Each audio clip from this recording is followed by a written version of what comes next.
Sejam bem-vindos a mais um Podfather, esse podcast aqui que a gente fala sobre tudo, empreendedorismo, negócios, pessoas, hobbies e traz pessoas que mudam o jogo. E hoje eu trouxe um convidado que não é só um convidado, o cara é famoso, é meu amigo famoso, que é verificado no Instagram do tempo que o verificado não comprava, que além disso é best-seller, né? Todo mundo já pode, você pode até nem saber o que é best-seller, mas já ouviu falar e é coisa boa, né? Que é meu grande amigo Edgar Abeuzen. Olha só, rapaz, para mim é uma honra estar aqui, né, batendo esse papo, falando sobre empreendedorismo, né, que não deixa de ser também, né, um perfil na rede social que começou com o intuito de ser um trabalho de escola, de faculdade e virou hoje minha principal fonte de renda. Como é o negócio? Foi trabalho de Foi um faculdade? trabalho de faculdade, Pô, inicialmente, e é uma coisa que eu já ia perguntar, pra gente até seguir um rumo ali, porque primeiro, seu Instagram tem quantos seguidores hoje? 1.200.000 e alguma coisa. 1.200.000. Você conhece alguém que tem 1.200.000 seguidores? Pois é, eu tenho aqui, pô, meu amigo, ó. Então, me conta aí, como é que. Primeiro, como é que surgiu esse teu perfil? E o que é que. Na verdade, bora traduzir aí pra quem não conhece, né? O seu perfil. O que é que você aborda no seu perfil? Eu falo sobre relacionamentos, sobre a vida cotidiana. Na verdade, eu levo reflexões da minha vida, né? Do que me incomoda, do que tá me angustiando, do que eu penso, baseado nas minhas experiências, nas minhas vivências, o que eu acredito sobre determinados assuntos, como relacionamentos, e textos. Tem muito texto no meu perfil. As pessoas elas se conectaram comigo através dessa troca de sentimentos, né? Porque eu escrevo muito o que eu tô sentindo, o que tá vindo ali de verdade no meu coração em determinados assuntos. Como eu falei, baseado no que eu acredito, não significa que é uma verdade absoluta, mas gerou essa conexão, né? Gerou essa rede enorme de pessoas que compartilham, que comentam, que me mandam histórias diariamente, a inspiração acaba se retroalimentando, porque eu leio uma história de uma seguidora, de um seguidor, acabo pensando, nossa, se fosse comigo, o que é que eu faria? Aí vira um texto, vira um vídeo, um Reels, e isso ganhou Livro, repercussão. Livro, 3 livros já publicados. 3 livros. Cara, eu acho que eu só tenho. Não, tem você e tem um amigo que lançou livro. São as únicas pessoas que eu conheço. Aí você fala, ó, lançou livro e eu sou apaixonado por livro, né? Aí já conversou aqui, tem aqui meus livros, Verdade. né? Meio mundo de livro. Eu sou apaixonado, né? Mas é uma coisa que, pô, que inclusive, o livro, a pessoa tem que ter uma. Não é só escrever. Porque, como eu leio bastante, às vezes eu pego um livro que é um conteúdo bem simples, uma biografia, e é horrível, horrível de ler. E eu pego outro livro que às vezes é enorme, mas você lê A leitura é rapidinho. fluida, né? Porque não é só o que é aquilo ali, mas como foi escrito. Perfeito, E perfeito. isso faz a diferença de forma absoluta, né? É, Tanto é que no seu perfil, até um ponto que eu acho bem interessante que o texto, ele flui. Você lê, você consegue ler, entender e aquilo ali te prende a atenção. Tanto é que teu perfil até ele tem algumas imagens, mas é muito imagem de texto, isso, né? isso, E isso, é uma, isso. uma parada que, pô, você tenta É, postar uma foto e e que, viralizar, mas o texto. Exato. E que muita gente no início não acreditou, né? Não, isso não vai funcionar. Porque hoje eu até mesclo textos inteiros no card com frases no card e texto na legenda. Mas eu lembro que no início, quando ele estava crescendo, o texto era no card, era aquele textão no card, na foto da imagem. Você é maluco, o Instagram não entrega. O Instagram só entrega com menos de 20% do card em texto. Eu disse, mas eu quero formar leitores. Eu quero que meus seguidores sejam leitores. Então, quem não quer ler, não me interessa. Então, fui crescendo dessa forma. Dessa forma, as pessoas lendo mesmo. Você falou uma coisa interessante também sobre a construção do livro, né? Quando a gente. Quando eu era adolescente mesmo, assim, eu também sempre gostei de ler. Eu sempre ouvia falar os autores, nas biografias dos autores que eu gostava e tal, dessa conexão entre o autor e o leitor. E eu entendi muito isso no meu primeiro livro, porque o meu primeiro livro ele tem contos, crônicas, que é o Quem Tem Comer Mal Não Perde Nada. E eu fiz alguns contos baseados em histórias reais de pessoas próximas, da família, amigos, amigas. Eu pedi autorização a essas pessoas para contar a história delas, claro, mudando da forma, né, Uhum. colocando muita ficção, inclusive.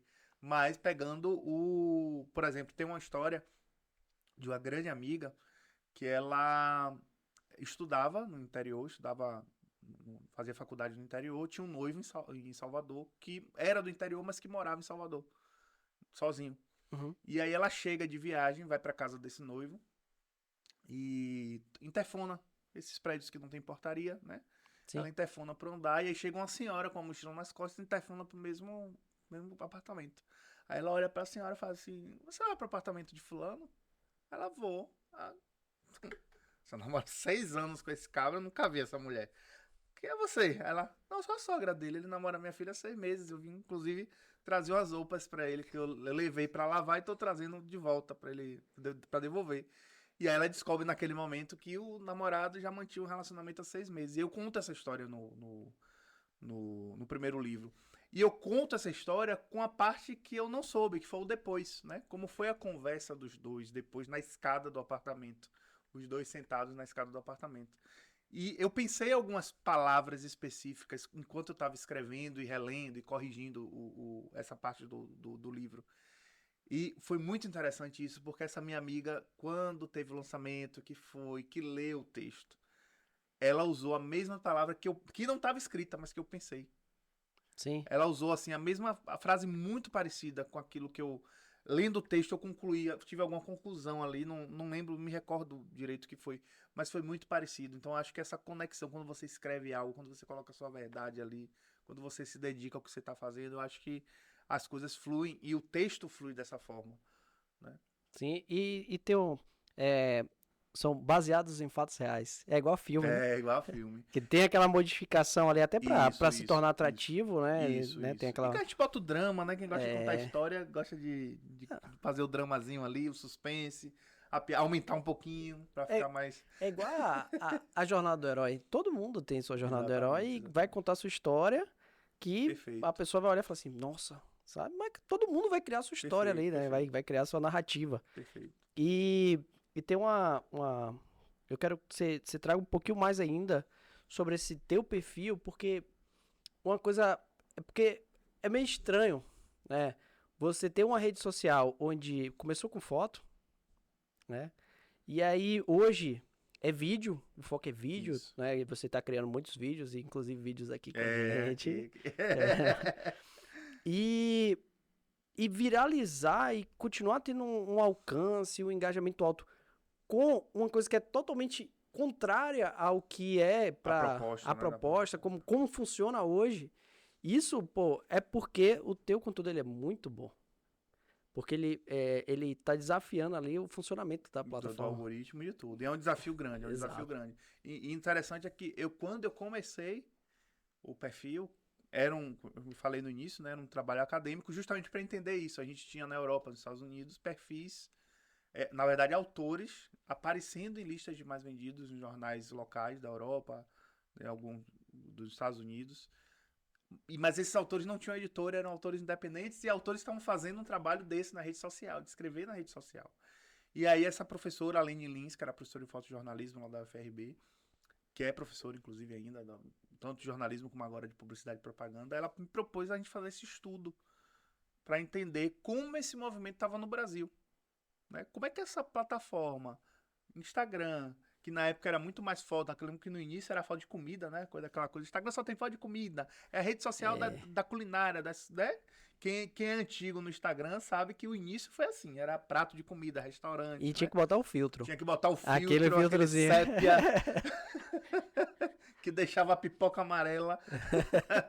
E aí a gente queria entender como é que estava funcionando isso aqui no Brasil. E eu tinha alguns autores que eu já seguia, Isaac Magiese, o Lucão, o Rafa Magalhães. Eu tinha até um de Feira de Santana aqui hoje, que está em São Paulo, o Matheus Rocha, que tinha um neologismos, né? Que ele já vem do Tumblr e vai pro blog e no Instagram cria o perfil e também tem o mesmo sucesso, né? O Matheus Rocha. Hoje ele mora em São Paulo, é daqui de Feira.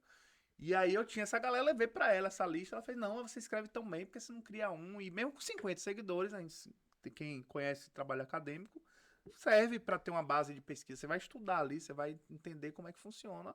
E isso já lhe dá um embasamento para você fazer começar uma pesquisa, né? Que pode até gerar outros frutos. Eu não levei muito a sério aquela proposta de criar um perfil, escrever, não quero. Mas a semente foi plantada e aí ficou, né? Germinando ali durante uma semana. Domingo, uma semana depois, eu criei o perfil. 8 de maio de 2016, foi no Dia das Mães. Eu fui almoçar com minha mãe, voltei. Decidi criar o perfil, que era @fotocitando, que eu tinha vergonha de assinar, né? Meu nome. Então era @fotocitando. Sim. E aí eu começo a postar, as coisas começam a andar. 15 dias depois, essa professora passa no doutorado, é convocada, tem que ir para Portugal. E aí, faculdade pública, você sabe, não substitui professor assim, né? Uhum.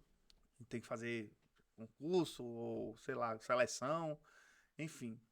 E aí o trabalho ficou sem sentido, eu não tinha para quem entregar o trabalho, mas estava gostando, e aí fui. Com 3 meses, eu lembro que eu tava, na época eu tinha uma empresa de comunicação, fazia assessoria política, tinha alguns contratos com algumas prefeituras, algumas câmaras, dava estágio para colegas meus que já estavam se formando no jornalismo. Então tinha algo muito bem estruturado nessa área, tava me dando dinheiro e que eu tava muito bem na época. Uhum. E aí eu lembro que era o dia da convenção partidária. Era mês de, não lembro a data, mas era um mês de agosto, ou seja, maio, junho, julho, agosto. 3 meses de perfil. Já tinha 10 mil seguidores. Bateu 10 mil naquele dia. Tava me arrumando pra ir pra convenção. Eu fiz assim, rapaz, tem alguma coisa aqui dando certo. Tem alguma coisa aqui, porque eu tô só postando, interagindo. Na época não tinha stories, não tinha nada. E respondendo comentário e tal. Só fazendo isso. Não tô. Na época nem se falava. Pelo menos não tinha chegado a mim ainda a possibilidade de comprar seguidor. Então não tinha essa coisa. Não tinha. Naquela época não se falava disso. Tinha algum. Já tava Já- começando algumas ferramentas de De automação. automação. Mas assim, É. pra mim era desconhecido. Então, assim, eu via algumas pessoas falando da dificuldade que era. Né? E eu no interior, no meu quartinho ali em Muritiba, escrevendo, e aquilo, 10 mil pessoas é muita gente. Né? Quase metade da população de minha cidade. Minha cidade tem 28 mil habitantes, mas assim, né? É muita gente ali. Sim. Aí eu disse, porra, tem alguma coisa, não sei, eu preciso olhar com mais atenção. E aí eu comecei a ter mais cuidado na hora de postar, comecei a estudar, a ler questão de horário, como é que funciona, a entender. Não tinha nada disso que tem hoje, de você olhar dados e números, não tinha nada. Você Não ia tinha a mesmo. parte que eu gosto. É, exatamente. E é uma parte que ele entrega hoje, né? Ele dá um Sim. norte do que você precisa fazer. E aí eu fui naquela intuição postando. Eu lembro que no finalzinho do ano já tava com 40 mil seguidores. Não, 20 mil seguidores. Dezembro naquele mesmo ano. Aí Solange Almeida postou um texto meu. Passou a me seguir, postou um texto no mesmo dia, assim, na mesma hora. Aí cresceu pra cacete. Aí passou a fase do Natal, Réveillon, veio janeiro. Aí, finalzinho, iníciozinho de fevereiro ali, voltou à faculdade. Voltamos o semestre. Tava tendo uma obra lá em casa. Eu tinha postado um agradecimento, que era comum, né? 40 mil seguidores. Nossa, muito obrigado, os meus 40 mil seguidores aqui. E 40 mil. fui Bom tomar número. banho. Quando eu voltei, eu tava tendo uma obra lá em casa, o celular tava no corredor, porque eu estava tendo uma obra no telhado da casa, então tava tudo bagunçado. Eu passei pelo celular pra olhar. 60 mil. Eu fiz, oxi, hackearam. Aí comecei a atualizar, 61, 62, 70, fiz alguma coisa tá errada. Aí desloguei, loguei de novo. E aí fui pro WhatsApp. Quando eu cheguei no WhatsApp, a galera, Marília Mendonça postou um texto seu. E aí veio aquela onda de gente mandando, Marília Mendonça postou um texto só no feed, porque já tinha, o Stories ele começa no iníciozinho de 2017. Aham. Né? E aí no feed. Aí pronto, aí começou a chegar gente, aí veio gente, tudo foi lugar. Cara, ó que top, né? E aí vem essa parte que é. Eu tava até assistindo sobre. O pessoal falando primeiro sobre a consistência. Sim, Você tem que ter a consistência, independente do número. exatamente. É, Eu lembro que nessa época eu era pânico mesmo, eu postava 6 vezes no dia. Era 6 vezes, era de manhã 3 vezes, tarde e noite, 3 vezes. Tarde eu parei de postar porque não dava engajamento, depois de meio-dia, entre 1 e 4 da tarde não dava, era de 4 em diante. E aí depois eu mudei, aí eu não levei um tempo sem postar de manhã, mas eram 6, de 4 a 6 postagens por dia, todos os dias. Eu namorava a Jéssica na época, e aí eu lembro que a gente saía pra jantar, não, agora eu tenho que parar aqui que eu tenho que escrever um texto pra postar. E geralmente era texto. Hoje, como eu tenho muito conteúdo, às vezes não dá tempo, eu reposto muita coisa, assim, né? Vou Uhum. procurar alguma coisa antiga pra postar. Mas na época era. E faz sentido. Criava ali na hora, criava ali rapidinho, criava um texto, depois eu corrijo, olhava ali, postava. E tinha realmente isso. Eu acho que foi um divisor de águas, assim, pro crescimento do perfil.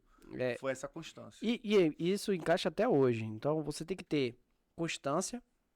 E tem uma coisinha que quem falou isso foi Tássio Bacelar, Sim, sim, que inclusive nos deixou sim. brevemente aí, né? E ele falou o seguinte, que falou sobre a consistência e ele falou um ponto que foi a sorte. Essa sorte, ela só vai acontecer também se você tiver Exatamente, preparado. E aí, exatamente. primeiro foi Solange Almeida, Aviões. Solange Alviões, depois Maria Mendonça, depois Isis Valverde, Paula Oliveira, que eu lembro que foi ali logo no iniciozinho, né, que me deu uma grande... Lauren Prota, que na época começou a bombar, assim, na rede social. Eu lembro que ela postou uma foto... Então, o resultado dela foi muito melhor até do que do Paola e Isis Valverde, assim, de chegada de seguidor. Porque Isis tinha postado um texto, A Menina de Pipa Voada, que foi um texto que eu fiz que eu lembro desse título. E Paola tinha postado o nome Paola, o nome Sim, dela. E Lori postou um texto falando de fé, amarrando uma fitinha. Uma foto dela amarrando uma fitinha do Senhor do Bonfim. E a legenda do texto era minha. E ela nem marcou meu arroba. Ela só assinou meu nome. E as pessoas foram me procurar e chegou seguidor pra cacete. Isso. Porque as outras páginas começaram a postar. E aí as páginas de fã-clube. E aí a galera começou a me marcar. E aí foi uma onda muito bacana. Porque isso é crucial, né? E tem um ditado que diz assim, cavalo selado às vezes só passa uma vez, né? sim. Então, para você ser visto, você precisa estar ocupando os lugares, E detalhe, né? ele vai passar, mas você tem que estar pronto para Tá pronto subir. para subir, exatamente. E esse, Exatamente. e esse é o ponto, porque o pessoal vê muito um tipo de métrica e não olha outro, né? E já aconteceu de chegar aqui, e olha que meu perfil ele é pequeno, que a gente tava conversando, é um perfil de teste, tem muita família ali, e muito teste, eu faço teste, então você vai ver postagem bem aleatória. Eu postei essa semana, por exemplo, uma tela preta com carregando. E E é a galera, exatamente pro pessoal voltar e você vê as pessoas voltando, esperando carregar aquela imagem, aquele vídeo. Então, extremamente estratégico. Só que você não vê aquela ação que a pessoa faz. Eu esqueço de curtir as coisas. Eu esqueço de tem gente comentar. que esquece. Só que aí eu percebi isso mudar quando começaram a aparecer clientes para mim que disseram: Ah, eu vi teu vídeo. Você falou sobre isso aqui e tal, pô, achei legal. Aí eu, tá, mas meu perfil é pequeno, não sei quantas curtidas tem, né? Mas não curtiu, não comentou e não falou nada comigo. Então, as pessoas têm as ações, essas Sim, curtidas sim. mentais, esses comentários mentais, que desestimula para quem tá começando. Exatamente. Né? O pessoal fala assim, pô, não vou fazer não. Esse perfil não vai dar certo. Exatamente. Não vai funcionar. Né? Já desiste logo de primeira vez.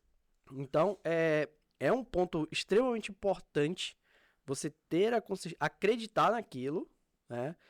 E insistir até onde é saudável. Perfeito. Porque tem coisas que você, pô, tem que abandonar. Eu É. fiz educação física na UFS. Passei, comecei a trabalhar. E aí, quando eu fui trabalhar, eu falei, aqui eu não vou ficar rico. Não quero isso não. Trabalhando feito doido, eu falei, aqui não dá. E aí larguei. E, inclusive, foi uma coisa que o pessoal bateu Todo mundo muito. é. Porque, tipo assim, como é que você vai largar uma universidade pública que tem tanta gente querendo entrar e tal? Tem muita gente querendo entrar, mas tem muita gente que não quer ficar lá dentro. E foi meu Perfeito. caso, eu larguei. Perfeito. Não tô falando que é pra você largar seus É, estudos, não. e essa coragem, né? Por exemplo, quando eu vi que tava dando certo, que eu recebi o primeiro convite de uma editora, né? Era uma editora pequena, que tava começando, mas era uma editora grande porque tinha estrutura, me levou para 5 capitais para lançar meu livro. Então era uma editora que estava começando, era uma editora pequena, mas era ao mesmo tempo uma editora que estava me oferecendo aquilo que muitos autores que já estavam em tempo de estrada, mais tempo que eu, né? Que dizia que tinha dificuldade. E alguma editora, naquela época as editoras ainda olhavam assim, essa galera da internet, não sei, muita autoajuda, não vou não, né? Isso não é literatura. Então muita editora ainda olhava assim, né? Então as editoras começaram em 2016, que aí eu acho que o fator sorte também entra aí. Eu digo sempre para as pessoas nas minhas palestras que eu entrei por debaixo da porta, assim, eu corri, a porta já estava fechada e eu passei por baixo, porque de 2016 para cá tudo ficou mais difícil. Eu acho as automações, essa coisa de comprar seguidor, né? Essa coisa dos apelos que as pessoas às vezes fazem, essa parte que você até falou, não saudável das redes sociais, né? Das pessoas fazendo de tudo para aparecer, para crescer no Instagram, né? Por exemplo, TikTok quando surgiu na pandemia, era aquelas dancinhas, né? Todo mundo fazia dancinhas, Sim. aí você via médico fazendo, advogado fazendo, né? Porque todo mundo queria surfar naquela E a onda. dancinha botando pro texto, né? Exato. E era uma coisa assim que para algumas pessoas soa ridículo. Sim. Tem certas atitudes nas redes sociais que para algumas pessoas soa ridículo. Tem algumas pessoas que olham assim, pô, eu tô ali no perfil de Daniel, porra, eu vou fazer aquilo que o Daniel tá fazendo, porque acho que é bom. Mas não fica. As pessoas. Uma das coisas que muita gente acha e não é verdade. Você não consegue enganar as pessoas quando você não passa a verdade naquilo que você tá fazendo. Quando você tá fazendo, eu quero fazer para crescer porque fulano deu certo para fulano, eu vou fazer também. Não funciona. E eu digo por experiência própria. Quando eu comecei a fazer os textos com nome, foram esses textos que foi o fator viral Uhum. para que meu perfil crescesse, né? E falo isso sem vergonha nenhuma. Depois que comecei a postar os nomes que o perfil deu pá. Marília Mendonça postou o nome Marília. Depois ela postou outros textos meus. Mas Por exemplo, foi a porta de foi a porta entrada, de né? entrada. Solange Almeida postou o texto Sol, né? Assim, Solange postou outros textos meus, mas assim, foram esses textos com nome que fez, a blogueira tal entrava, postava. E naquela época você recebeu um arroba. Quando começou os stories, quando uma blogueira dessa lhe dava um arroba, meu amigo, chegava, era gente de tudo que era lugar. Agora, Eu cheguei a ganhar 10 mil seguidores em 24 horas. Era muita gente que chegava. tem um ponto interessante isso aí, que não é só o amor, é a estratégia. O que você tá falando Isso. aí é estratégia. Exato. É estratégia. Exato. E aí, a estratégia, ela faz sentido. Por exemplo, você comentou aí, Sol. Solange Isso. compartilhou. Aí, pô, Marília Isso. compartilhou. Aí você falou, opa, peraí, aqui tá Exatamente. funcionando. Então, aí você vê, e esse é um ponto interessante, que você tem que ter uma cautela, né? Exatamente. Porque você precisa atrair um público que faça sentido para o seu Perfeito. objetivo final, Perfeito, perfeito. né? E aí, até a gente discutindo um pouquinho mais cedo, você comentou, não, faço, né? Trago esse tipo de conteúdo e logo depois tem um outro. Exatamente. Então, isso é Porque chegou uma hora estratégia. que cansa. O que é que acontece? Chegou um momento, eu fiz mais de 250 nomes. Mais de 250 nomes. Era postado diariamente. Tinha dia que eu postava 6 nomes. Porque antes de começar a postar, e antes de ter ideia de postar os nomes, nada na internet, na vida, nada se cria, né? Tudo Uhum. se transforma. Não vou dizer copia, não. Tudo se transforma. E aí, Isaac Magiese, que já tinha um nome nas redes sociais, Isaac tinha feito uns 6 nomes ou 10 nomes para amigas, cartas. Aí ele postava, ele tem um layout de máquina de escrever, ele postava lá Gabriela, que era uma amiga dele, e aí a galera faz o meu, faz o meu. Só que Isaac, ele não liga muito pra engajamento, não. O negócio dele é o texto, o que ele quer escrever. E aí ele fez pra Mariana, fez pra algumas pessoas, e ali acabou. Só que o que acontecia? Todo lugar que ele aparecia com texto ou com a live, na época começaram as lives, né? A galera, faz meu nome, faz meu nome, faz meu nome. E aí eu caí numa live de Isaac. Quando eu caí na live de Isaac, eu vi Isaac puto da vida. Ô, gente, sério, ó, os nomes que eu fiz. Foi uma homenagem às amigas, eu não vou fazer mais. Aí eu posto um texto que não tem nada a ver com o nome, aí vocês vão lá, faz meu nome, faz meu nome, faz meu nome. Eu apareço aqui na live pra conversar com vocês, faz meu nome, faz meu nome, faz meu nome. Eu posto um evento que eu vou participar, eu não vou fazer mais. Ali foi uma série que teve início, meio e fim. Aí, opa, tem uma dor aí, Tem uma galera aí que tá querendo isso. Aí eu lembro que era outubro, novembro de 2016. Eu comecei a escrever e não postar. Porque eu disse, porra, deve ser chato pra caramba. A galera ficar, faz meu nome, faz meu nome, faz meu nome. Então, se eu postar e já tá com esses nomes prontos de frente, eu vou esperar. Eu tava com 13, 14 mil seguidores nessa época. Eu disse, vou esperar fazer 20 mil. Porque eu chegando nos 20 mil, em comemoração, vou começar a postar os nomes. E até chegar a 20 mil, eu fui fazendo. Aí fui fazendo 1, 2, depois tinha 50, 100 nomes feitos já. E sempre fazendo referência a alguém que eu conhecia. Aí, quando eu não era alguém que conhecia, eu ia buscar na referência. Nunca ia pro dicionário ver o significado dos nomes no latim. Nunca ia pra parte do dicionário, do que realmente o nome significava. É uma fusão, né? Eu sempre ia assim, o que é que esse nome representa pra mim? E aí comecei a fazer.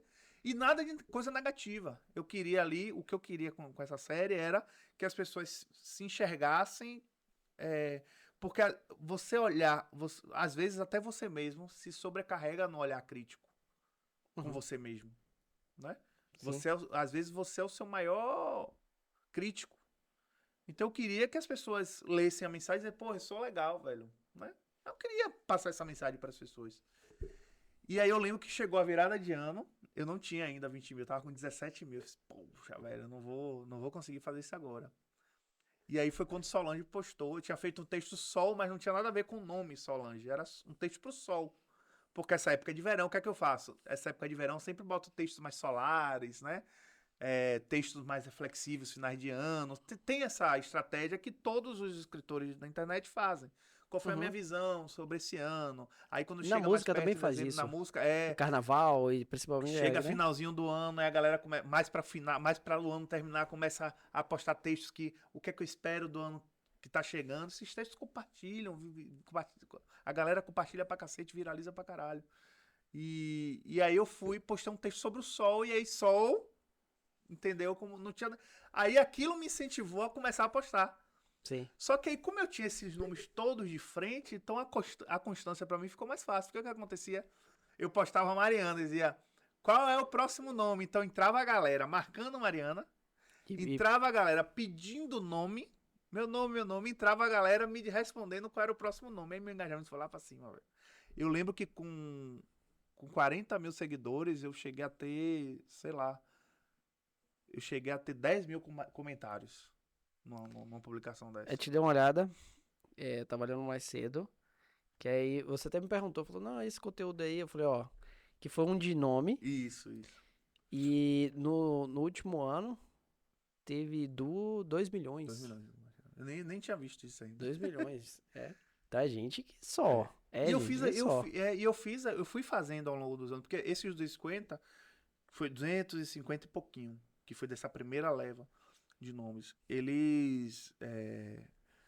Eu fui postando e, tipo, postando. Então eram 6 nomes por dia. Né? Então essa constância ajudou, porque todos os dias tinha 6 nomes lá, nos horários fixados. E eu tenho uma dificuldade muito grande, não sei se aí você que é especialista nessa área pode responder. Eu tenho horários que se eu postar dá bom. Não sei se isso é mito, se não é. Mas às vezes a impressão que eu tenho é que a minha audiência foi domesticada, o algoritmo domesticou o meu perfil a entregar os posts naquele horário. Por quê? Quando eu posto 8 dá bom, se eu postar 9 não dá. Pode ser o melhor texto. Quando eu posto 11 horas dá bom, quando eu posto meio-dia dá melhor ainda. Se eu postar 10h30 é uma merda da manhã. Se eu postar 16 horas dá bom, se eu postar 3 dá merda. Porém, se eu postar 3 de domingo, dá ótimo.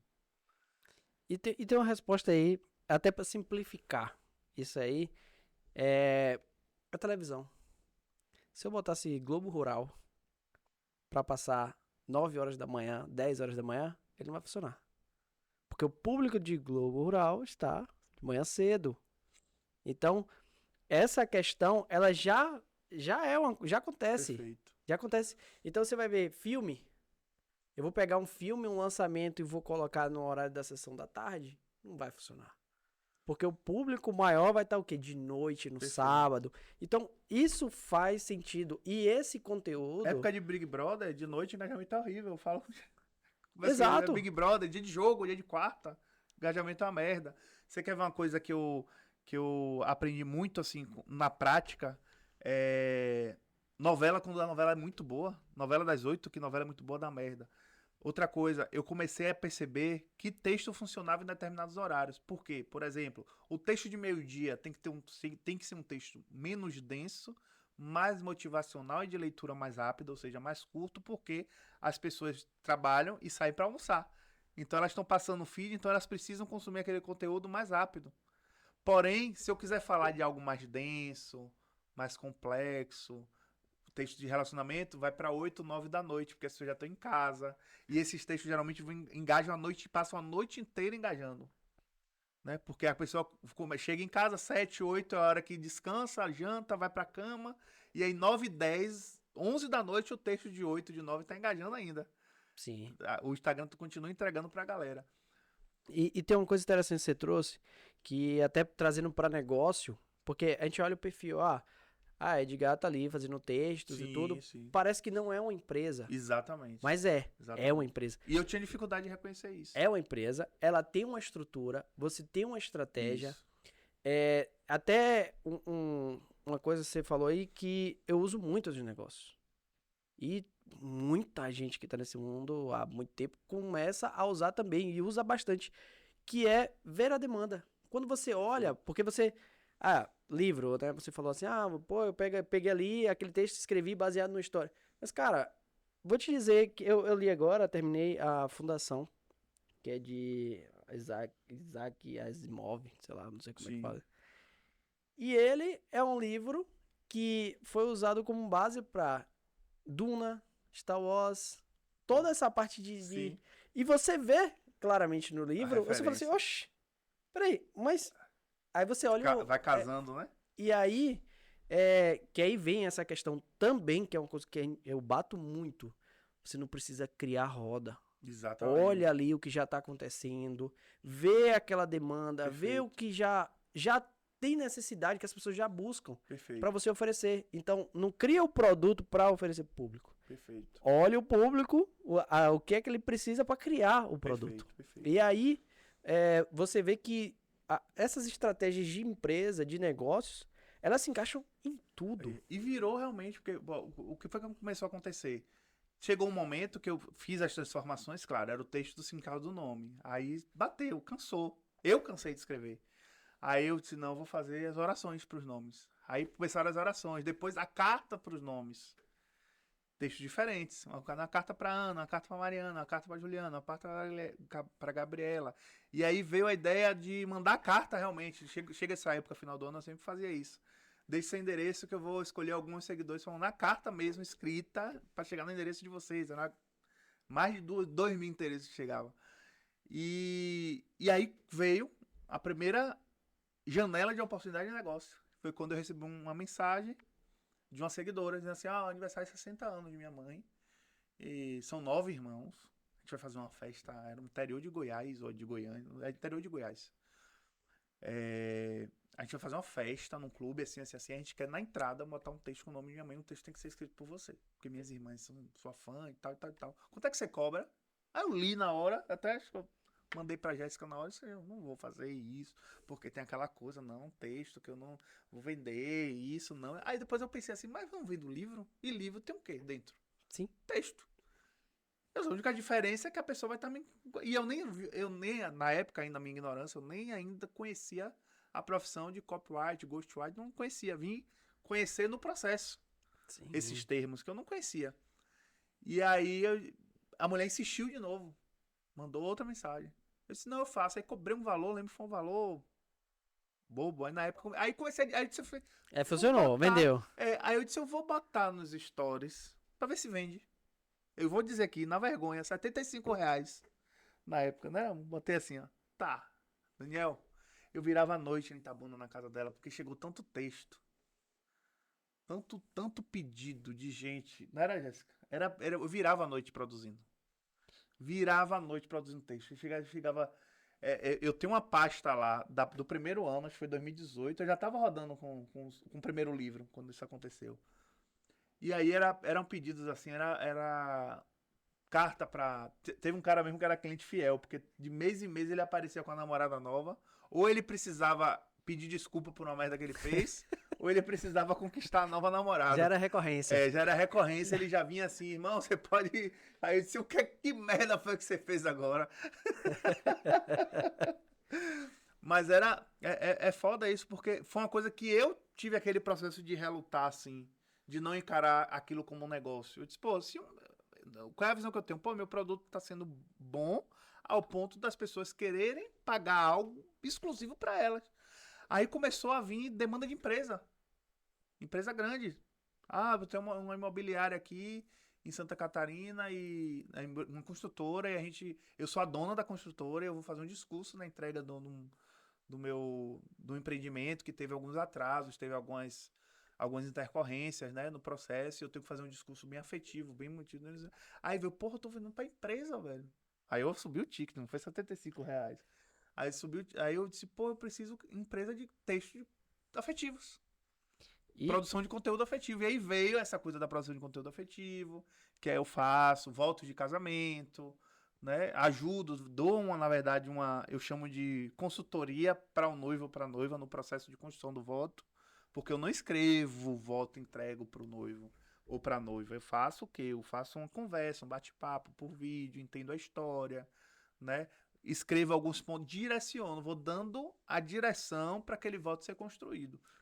primeiro, antes da gente pra entrar nessa parte do serviço, um ponto muito interessante do que você falou é que quando você não vende, mas as pessoas querem comprar de você, essa é a melhor Melhor. venda. E eu não sabia, velho, Você cria o que fazer com aquilo. E é um produto que as pessoas já querem. E aí vem, né, um ponto que é testar. Você mesmo falou aí, pô, eu vendi, falei, tá, deixa eu testar aqui, botei nos stories. E aí começou, mesmo de vir no volume, né? Isso foi um primeiro, né, vamos dizer assim, o primeiro serviço. Hoje você tem quais serviços que vieram por conta desse perfil, né? Do perfil. Do perfil.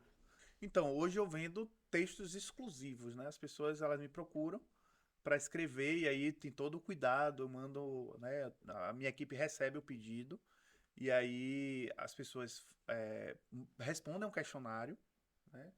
Desse questionário, às vezes, eu solicito áudio, solicito mais informação, porque não é uma coisa automatizada da pessoa chegar lá, eu quero um texto sobre isso e eu escrever da minha cabeça, não. Eu quero entender a história. É por isso a ideia do exclusivo, né? De ser algo exclusivo, de ser algo realmente personalizado. Porque eu quero contar a história da pessoa. Eu quero que a pessoa lê e pense assim, como acontece, né? A pessoa lê, olha assim, diz assim, caraca, esse cara me conhece. Né? Então, assim, leio aquilo que a pessoa tá mandando, ouço o áudio, e eu adoro quando os clientes mandam áudio, assim, contando a história, e aí eu vou, escrevo, coloco os pontos importantes daquela história, produzo o texto, e assim, modesta parte, é muito difícil, claro que tem essa opção, o cliente recebe o texto e tem 24 horas para fazer os ajustes necessários. E é muito baixo, porque eu entrego realmente algo do meu coração. Eu vou ali do fundo na história para tentar entender. Quando eu não entendo o que o cliente quis dizer com o que mandou ali no formulário, eu peço ao pessoal que entre em contato, né, que recebe os pedidos, para pedir mais informação, para pedir áudio. Já teve caso de eu ligar pro cliente. E aí toma aquele susto. Não, é porque você mandou aqui, você encomendou um texto comigo e tal. Caralho, você tá me ligando, eu tô só querendo entender isso, que não ficou claro para mim. Então, essa experiência, sabe? Dos votos casamentos, os votos de casamento, a mesma coisa. Começou a entrar a demanda de pedido de voto de casamento, começou a empresa, né? Até pouco tempo eu escrevia pro Grupo Soma, que era o grupo da Animale, da Farm, né? Os e-mails internos que eles queriam humanizar, criar textos mais afetivos. Fundações, né, que me procuram, empresas grandes que me procuram para fazer esse texto, esse copyright de algumas campanhas afetivas, né, essa escrita de roteiro afetivo, né, por isso que eu fui me especializando nessa escrita afetiva, nessa escrita humanizada. Aí veio a pandemia que fortaleceu ainda mais isso, né, a relação das empresas, das pessoas, do cuidado que a gente precisa ter com as pessoas, independente de ser funcionário, independente de ser chefe. Então eu fui estudando, por isso que hoje eu sou especialista em comunicação afetiva, dou palestras sobre isso.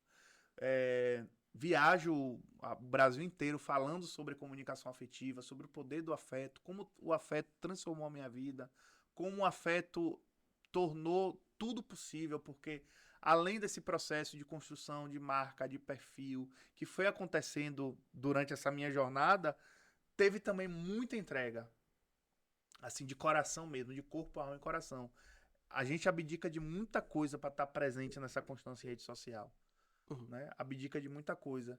E não é fácil. Às vezes as pessoas olham assim, acham que é fácil, acham que é bacana, acham que é só, né? Hoje mesmo a gente até conversando sobre isso, as pessoas olham para você assim, vê lá 1 milhão, pensam que é milionário, Uhum. né? Tem essa impressão assim, mas é difícil você chegar até aqui, não é fácil. E não é copiando as pessoas, não é fazendo igual, não é usando as mesmas fórmulas.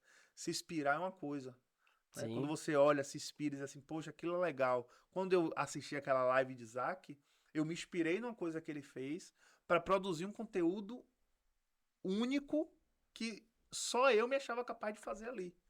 E você Outras que. pessoas fizeram, outras pessoas começaram a postar nomes para tentar crescer no Instagram na mesma época que eu. Outras pessoas mudaram totalmente o que estava fazendo no perfil. Sabe aquela mudança brusca? Uhum. Porque Edgar tá crescendo, tá se aproximando de mim, número de seguidor, vou fazer igual para tentar crescer. E não funcionou, porque não foi a verdade da pessoa, E né? tem que ter amor. Tem que Você ter... tem que ter aquele. É porque a pessoa fala assim, então, pô, um perfil com textos aqui funciona, então eu vou fazer. Só que Exatamente. faz uma coisa que você não gosta de fazer, não tem prazer, porque eu até em um dos episódios aqui tava conversando e eu falei, pô, eu amo o que eu faço, mas eu me estresso. Sim, Tem hora que eu quero largar tudo, quero quebrar tudo, mas faz parte. Só que o que me segura é o gostar de fazer aquilo. Então, você exatamente. precisa gostar para continuar aquilo ali, Exatamente. né? Tem uma coisa específica no teu perfil. É, essa parada dos textos afetivos, cara, isso tem um valor enorme. E a forma que você falou aí, a exclusividade, pô, que é a experiência do usuário, Sim, que a sim, sim, gente, sim. eu desenvolvi muito aplicativo, desenvolvo site e tudo, e a gente foca muito na experiência do usuário, né? E isso é a experiência do usuário. Isso vale muito, Muito, vale muito, muito, muito. muito. Agora tem um negócio interessante que eu vi no seu perfil, que eu falei assim, cara, como é isso? Tipo, fazendo casamento. Fazendo Como casamento. você faz casamento hoje? Eu acho que uma coisa foi puxando a outra, né? Porque dentro desse. Mas você é padre? Não, não. Eu sou padre de Juiz de Paz. Geralmente as celebrações que eu faço são celebrações sociais, que assim, Uhum. ou a pessoa já casou no civil, ou já casou no religioso e quer fazer uma cerimônia mais aberta, mais livre, mais sem os protocolos que, né? Quer fazer uma cerimônia mais Sim. legal. Geralmente os casais, quando me procuram, já estão casados no papel. Né? Já E tá em fizeram a alta, parte. inclusive, né? Tá em alta. Muita gente casando na praia, muita gente querendo casar em lugares diferentes e Então você tal. casa o povo. Eu caso o povo. E aí começou de uma forma interessante, né? Acho que uma coisa puxou a outra. E eu acho como tudo, porque eu comecei primeiro produzindo texto de nome. Aí isso virou comercializando para quem queria uma experiência. Ah, minha filha vai nascer, eu quero fazer um quadrinho com o nome dela e colocar no quarto do bebê. Ah, eu vou casar. Não, meu marido vai fazer aniversário, eu quero fazer um texto com o nome dele. Ah, a gente vai fazer aniversário de casamento, eu quero que você descreva a gente como casal. E aí tem lá Daniel e Priscila. E Uhum. aí eu descrevo a personalidade do casal, porque as pessoas às vezes esquecem isso. Que tem você, o seu parceiro, a sua parceira e a relação.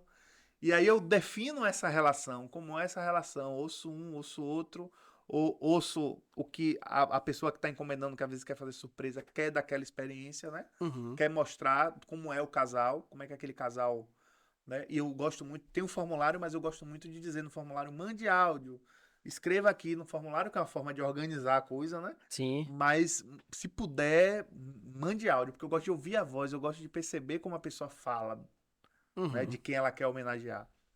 E aí veio eu tô precisando fazer o voto do casamento. Aí eu disse, pô, tem um negócio aqui também. Voto de casamento. E aí comecei a oferecer e disse, pô, os homens vão cair matando isso aqui. Resultado, acho que eu tive uns 2 clientes homens só. Por quê? Porque as mulheres estão sobrecarregadas resolvendo tudo do casamento. Elas que decidem, que escolhem, que resolvem tudo.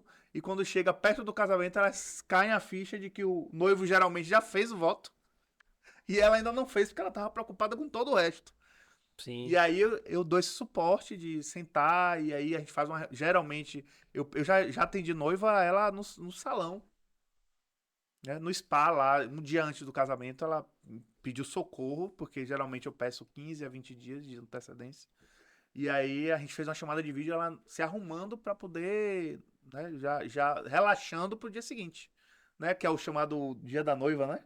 É, dia da Ela noiva. ela relaxando pro dia seguinte, a gente se falando ela me contando da relação para poder ajudar ela a orientar na questão do voto. E aí fui fazendo, um, dois, três, de repente virou um produto mesmo dentro do serviço que eu ofereço, que é essa construção dos votos.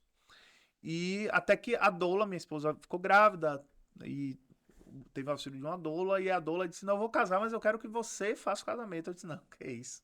Fazer nada, o dia mais importante da vida de uma pessoa. Não é só caso, foi você. E ela ficou ali um ano no meu pé, Mais uma vez, o produto veio até veio você. até mim, exatamente. E aí eu fiquei ali naquela coisa com medo, né? Porque eu nunca tinha feito e eu sei da importância, todo mundo sabe da importância que é um voto de uma celebração de casamento, né?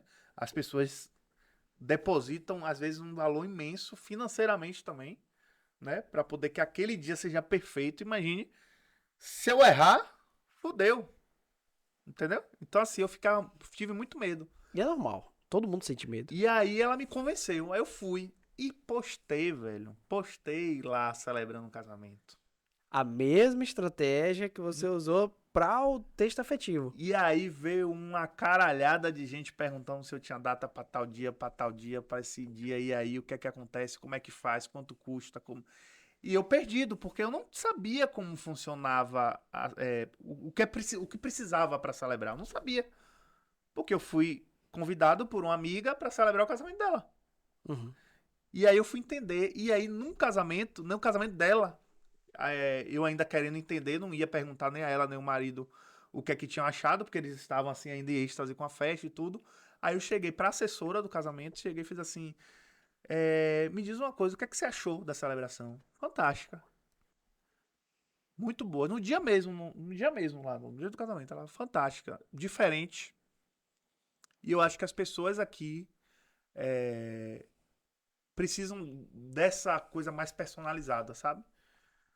As pessoas precisam dessas coisas mais personalizadas e tem algumas dores aqui do público de casamento que são essas e essas. Eu não vou falar, obviamente, pra não Uhum. criar nenhum atrito, mas assim, essas e essas dores precisam ser supridas. Aí eu peguei essa informação, levei pra casa e disse, beleza, vou me colocar agora como celebrante. Não preciso fazer curso nem nada, não quero. Posso fazer o curso de paz? Posso.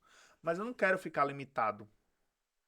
Eu quero realmente proporcionar, fazer celebrações que sejam. Eu quero que a aliança seja só no final. Eu quero que o beijo seja no início. Pronto, eu quero fazer casamento assim. Onde os noivos se sintam livres para não seguir protocolos. Claro que Sim. tem uns ritos, né? Mas assim, não, tem que ser nessa hora, tem que ter essa entrada. Não, não quero isso. Então eu não quero ser juiz de paz.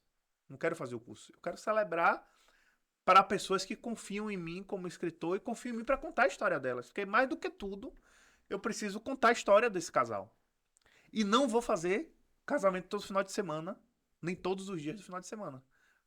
São 2 casamentos por mês. E, se possível, alternado uma semana sim, semana não. Por quê? Não tem como eu entregar uma experiência exclusiva para o noivo fazendo casamento sexta, sábado e domingo. Sim. Ou fazendo 2 casamentos sábado, saindo de casamento pro outro. E pro atacado, né? Trabalhar Inconscientemente, no atacado não dá. inconscientemente, eu vou fazer cerimônias automáticas, repetitivas, cansativas. Sim. Como acontece, às vezes eu já fui em casamento que eu cheguei, tava lá o celebrante e eu já tinha visto uma celebração desses celebrantes e, pô, o cara tá falando a mesma coisa. O cara tá indo pelo mesmo caminho.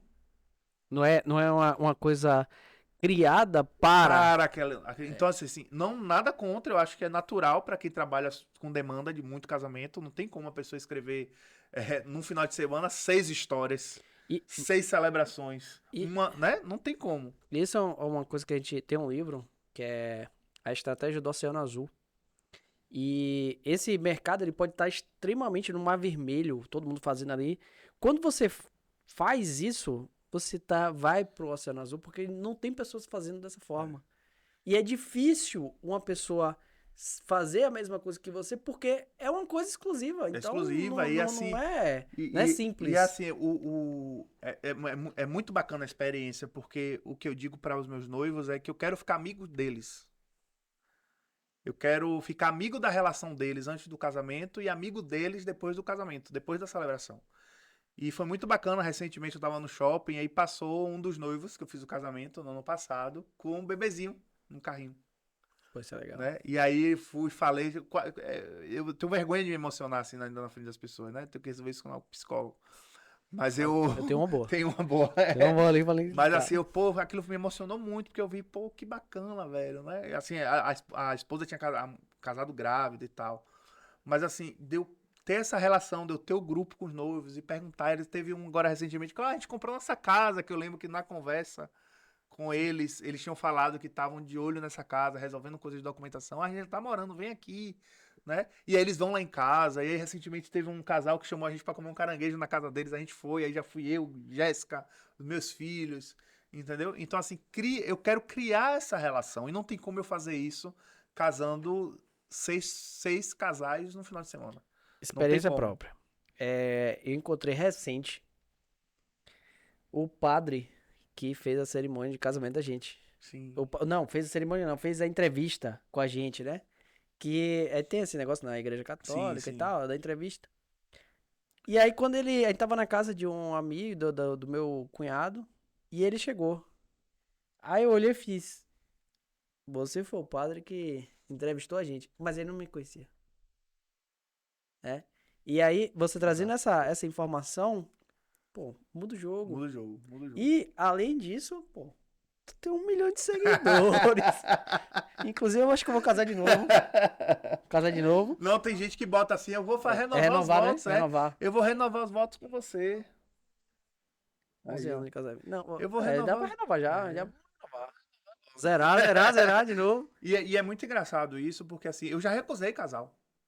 Porque eu preciso me conectar com a história. E aí, quando as assessoras entram em contato comigo, né? E dizem assim, você tem a data tal e tudo, quem é o casal? Quero uma reunião primeiro. Aí tem um questionário. Eu tenho 2 questionários para casal. Um pré, que é... Porque o que é que acontece? Geralmente, os noivos, eles buscam os fornecedores do casamento. Então tem um fornecedor do buffet, aí eles visitam 3 buffets. E eu resolvi tudo isso. Né? Eles têm... Foi você mesmo? Foi, pensou? pô. Aí, Ela chegava pra mim e falava assim, vai ser tal coisa. E eu, tá bom. Tá bom. Dá uma palavra Resolvi final. tudo. E aí eles visitam 3 buffets, aí conhece o trabalho de 2, 3 fotógrafos, e aí pede orçamento e tudo. Só que, para o que eu preciso entregar, não é só os noivos que tem que me escolher. Eu preciso aceitar. Tem que fazer sentido. Tem que fazer sentido para mim. A história deles tem que fazer sentido para mim. Então tem um pré-questionário que eles precisam preencher para eu poder entender a história, uma conversa para eu poder entender quem são eles, para ver se eu me conecto. E aí tem esse não também que eu tive que dar uma vez. Eu não senti ali no casal algo. E aí, sem juízo de valor nenhum, se esse casal vai dar certo, não vai. Não é disso que eu tô falando. É mais coisa minha. E é o mais interessante, eu tava conversando com minha esposa esses dias. Todos os casamentos que eu celebrei, a história do casal, em algum momento, se assemelhava com algo da minha história de vida. Sim. E é muito interessante. Olha que eu tô celebrando um casamento fora da Bahia. Eu tenho um casal já no ano que vem. Primeiro semestre do ano que vem, eu já não tenho mais data para casamento. Vou casar em São Paulo. Mas peraí, mas se você quer casar aí com o Edgar. Assim, Quer dizer, casar com o Edgar não, porque o Edgar é casado. O segundo semestre tá livre. Manda mensagem de qualquer jeito, manda mensagem pra ele. Por exemplo, muitos casais de fora que vem casar na Bahia estão celebrando comigo. Né? E aí eu preciso dessa conversa. E foi muito foda essa história do dia que eu disse que eu não ia celebrar o casamento desse casal, porque a senhora fez, mas eles querem você. Eles querem que você celebre. Eu não me senti confortável, eu não senti. Não tem nada a ver com eles, tá? Não tô dizendo que o casamento dele eu não sou padre, eu não sou espírita, eu não sou médio, eu não sou. Mas eu não me senti confortável de contar essa história. Eu acho que eu não vou conseguir contar essa história da forma que eles merecem que eu conte. Teve um episódio que eu conversando com o Eric e a gente falando sobre isso, que é o demitir o Eu cliente, vi essa parte, é, vi. para o bem do próprio cliente. Perfeito, E exatamente. faz todo sentido. Exatamente. Faz todo. Pô, Edgar assistiu um podcast. Isso é bom. Mas é foda porque, assim, as pessoas estão acostumadas a colocar serviços que são básicos, que são essenciais, na caixa do, não, a gente tá aqui, a gente precisa que você aceite o meu serviço. E é, às vezes você recebe um produto, um serviço de má qualidade, não é porque o profissional é ruim, mas porque aquele profissional não se conectou com você. Sim. Mas precisa fazer porque o valor é bom, porque a proposta é muito boa, ou porque precisa, né? Não tô nem julgando isso, mas assim, para o propósito que eu escolhi fazer esse tipo de serviço de celebração, o casal ele me escolhe, mas eu também escolho o casal. Tem que funcionar pros Tem dois que funcionar lados. para os dois lados. Isso é bem, bem interessante e muda o jogo, muda por completo. Mas tem uma coisa, eu tava assistindo hoje mais cedo, que foi você em Fátima Bernardes. Que Rapaz. loucura aquele dia. E, cara, primeiro, eu quero que você fale aí quem é, assim, é global, né, que chama? Né, os globais aí que você teve contato. E como não é nem estar no programa, como todo o processo, né? Porque você já saiu um bocado de jornal, que já, notícia e tudo. E Fátima, pô, Fátima acho que todo mundo conhece. É. Ela e o William Bonner, E né? o William Bonner Todo mundo conhece. E como é, tipo, chegar, né? No Projac, Projac, né? Projac, é. Ou, Hoje é Central Globo, né? Agora mudou o nome, parece. eu não Não é mais sei, a última Projac, vez que eu não. fui lá. Mas, rapaz, foi algo assim. Aquela semana foi muito mágica pra mim. Primeiro, que eu tava participando pela primeira vez da Bienal do Livro do Rio, como autor, como escritor. Já tava lançando um livro ali, com stand, com tudo. Proporcionado por por editora Vilardo, na época que não existe mais, ela já fechou. Mas assim, proporcionado tudo pela editora.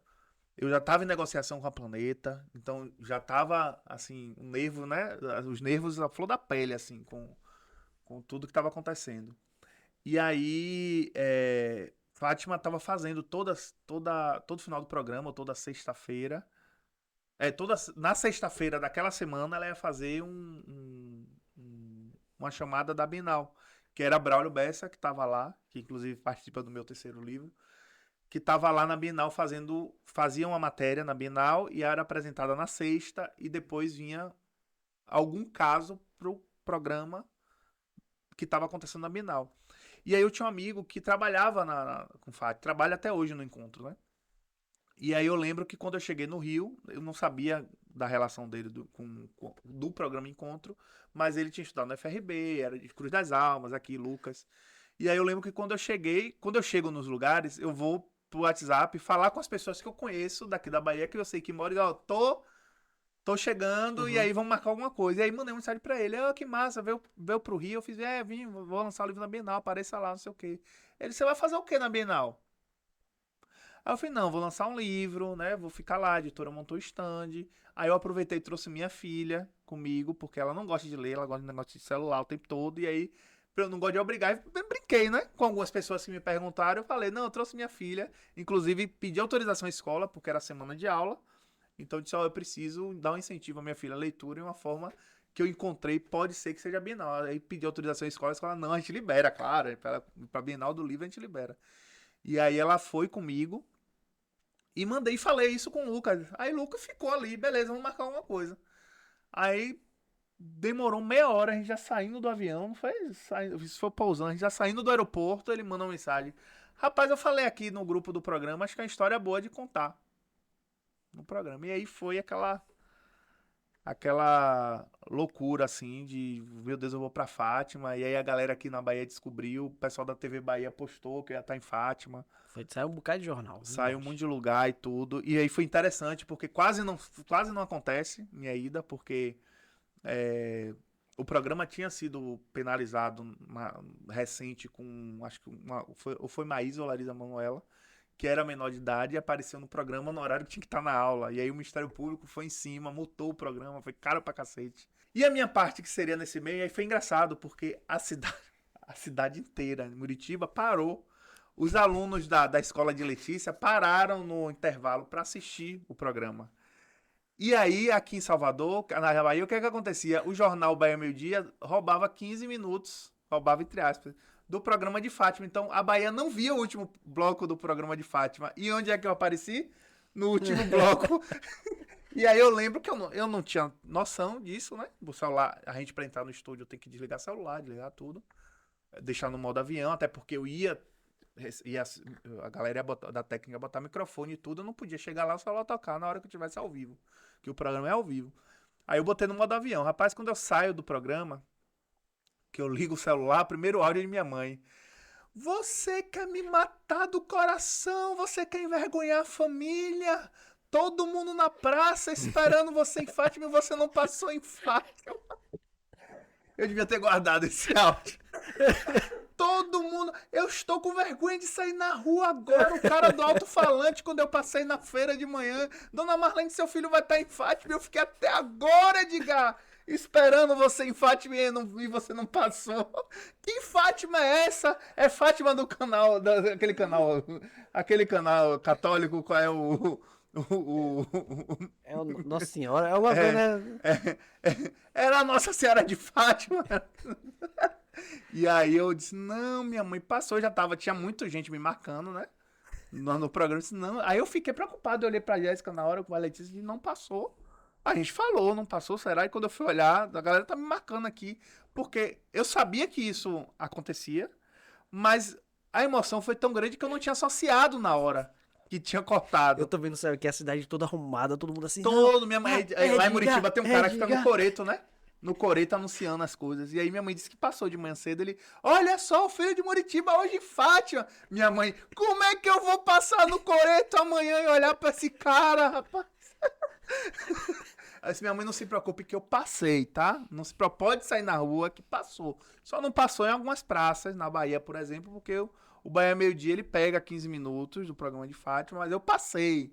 Não foi mentira, não. Não, depois a gente manda um trechinho pra ela. Que eu nem tinha.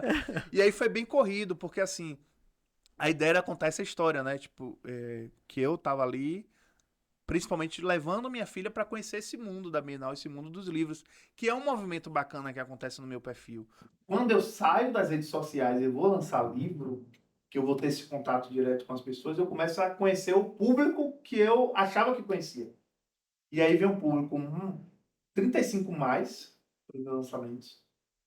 Eu lembro que me assustou muito, assim, a palavra talvez não seja essa, não me interpretem mal, mas me assustou porque quando a gente sai da internet naquela época, e pelo tipo de conversa que eu tinha com outros escritores que faziam um trabalho parecido com o meu, que já tinham um trabalho na praça, a impressão que eu tinha junto com a minha editora era que é um público jovem. Tá? Falando internet, youtuber, público jovem. Né?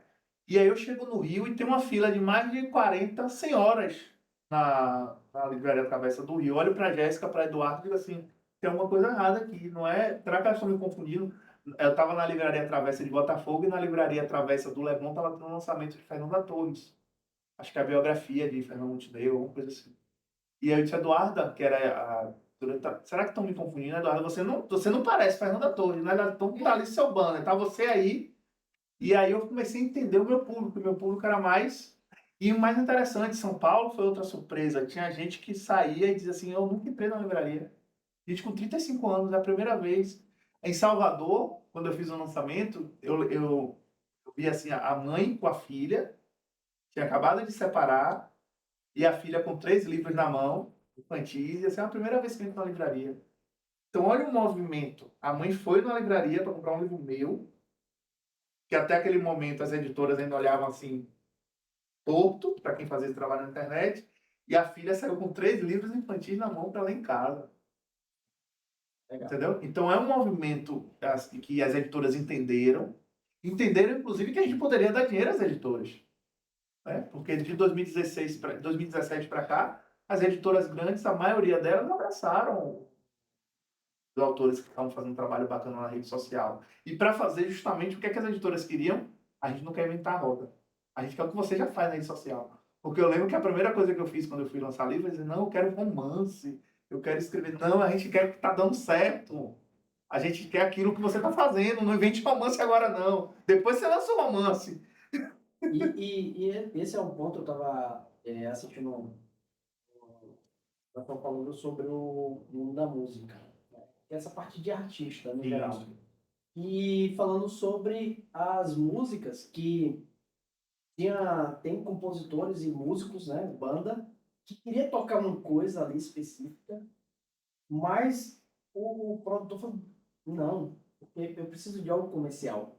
Exato. Não é só o que você gosta de fazer, mas é o que vende. Exatamente. Então, aí, isso, eu comecei a mudar, a até ver essa parte da música, e você vê ali uma banda, aí quando você vai, eu gosto muito de assistir aqueles programas de mostrar a casa das pessoas. Sim, sim, sim. E aí quando vai mostrar a casa, aí você vê o pessoal, tipo, o cara lá, um rock pesado, e aí quando chega na casa do cara, tá ali, bossa nova. A Marília Mendonça gostava de rock, de rap, de... né? E aí você vê que tem essa parte também comercial, você tem que gostar, mas tem esse caminho Sim. que às vezes você não faz o que você quer fazer. Você trabalha ali no meio termo. Porque, Exatamente. né, como eu falei no outro episódio também, a gente não precisa de amor. Exatamente. Né? E eu acho que tudo contribui, né? Eu não cheguei onde eu cheguei, escrevendo do jeito que eu escrevo. E eu vou falar um tema aqui muito específico, tocando o coração das pessoas, porque é isso que elas falam para mim no direct. Olha, esse texto aqui falou comigo, é o que eu estou vivendo, é o que eu estou passando. Eu estou falando baseado naquilo que eu leio de retorno das pessoas. Então, eu não teria feito tudo isso se não tivesse uma base também de leitura, de entendimento, de vida, principalmente de aprender com os meus erros. Aprender com tudo que eu passei, com tudo que eu vivi, com todas as experiências que eu tive, boas e ruins. Então, acho muito importante você não olhar para trás, e aí eu cito o Braulio, porque eu acho que essa frase dele é genial, né? Quem não sabe de onde veio, quem esquece de onde veio não sabe de onde vai. E aí não é só lugar, quem esquece de onde veio, de tudo. De onde eu bebi essa fonte, é porque muitas vezes eu olho, e aí confesso, eu reposto muitos nomes, porque hoje eu não me vejo mais escrevendo os nomes, assim, para postar, para ter engajamento. Eu reposto, tem muito reposto. Aí às vezes a pessoa pede, você ainda não fez meu nome. Eu fiz, não vou fazer, porque eu não estou fazendo mais. Hoje o nome é um produto, e se você quiser, aí a gente conversa para fazer. É muito específico, muito direto com ele. Já teve a amostra grátis? Já teve. E assim, não tem como, vou escrever só porque a pessoa pediu, e às vezes eu não conheço a pessoa, não conheço ninguém por nome, não sei da história da pessoa, não vai rolar. Não vai sair natural. Então, eu não escrevo mais, eu entendi a hora de parar. Parei aqui, vou usar essa estratégia sempre que for preciso, e for usando no decorrer dos anos, de estar postando, repostando, olhar texto que funciona, olhar texto que não funciona. E isso se aplica, eu acredito que se aplica também a perfis comerciais mesmo, de empresas comerciais. Porque muitas vezes a pessoa tem um perfil de empresa, mas acha que não precisa conhecer a audiência. Acho que não precisa conhecer como essa audiência se comporta. Eu acho que é a chave de tudo. É você entender como a sua audiência se comporta, entender a dor da sua audiência, entender o que a sua audiência quer ver. Por isso que a gente no início falou do TikTok e da dancinha. Por isso que para alguns perfis e para algumas pessoas, as dancinhas eram ridículas. Né? Aí vem o hype, né, que chama, porque tá todo mundo falando disso, aí tem, eu também vou falar. E aí não funciona. Por quê? Não funciona porque não era para você estar falando daquilo. Não é o seu perfil estar falando daquilo. Você não precisava fazer o avatar da Barbie, doutor, ginecologista. Não precisava usar o meme da Barbie no seu perfil. Um exemplo, Sim. tá? Então, assim, é entender a sua audiência, entender o que você... E a imagem que você quer passar. E até teve uma publicidade recente, né, que era um vídeo para viralizar de uma doceria e era um doce focado assim, tinha um cabelo. E aí você vai lá e come o doce, né? Mas corta, né, na parte do cabelo ali e tal. Mas e o vídeo viralizou de forma absurda. Só que viralizar um vídeo não quer dizer que vai vender. Vai trazer um público talvez que não faça sentido nenhum. Exatamente. E aí, a gente conversando aqui, porque tipo, ó, eu trabalho fazendo essa parte de marketing de várias empresas e vários negócios. Que aquela estratégia, ela não foi boa. Porque a pessoa trabalha com doce e bota um cabelo para... Tipo, não faz sentido. Você está botando o seu produto como algo errado ali. Perfeito. Então, mas o pessoal vai entender que é uma brincadeira. Algumas pessoas vão entender que é uma brincadeira. Exatamente. Aí você vai viralizar, a sua doceria é local, é aqui em Salvador, e você está viralizando lá em São Paulo, Rio. E aí é um termo que eu gosto de usar. Você quer que o seu produto seja desejado ou que seja alvo? Porque você ser alvo na internet é muito ruim. Porque você não sabe o tipo de porrada que vem quando você é alvo. Então, de repente, você pode arriscar uma coisa e cair num meio dessas discussões polêmicas que não vai favorecer em nada o seu perfil. Ah, não, mas eu vou falar isso aqui mesmo, vou fazer mesmo porque é bom, porque todo mundo vai falar de mim. Mas será mesmo que funciona? Será mesmo que é interessante para o seu perfil? Que todo mundo fale mal e critique você? E forte.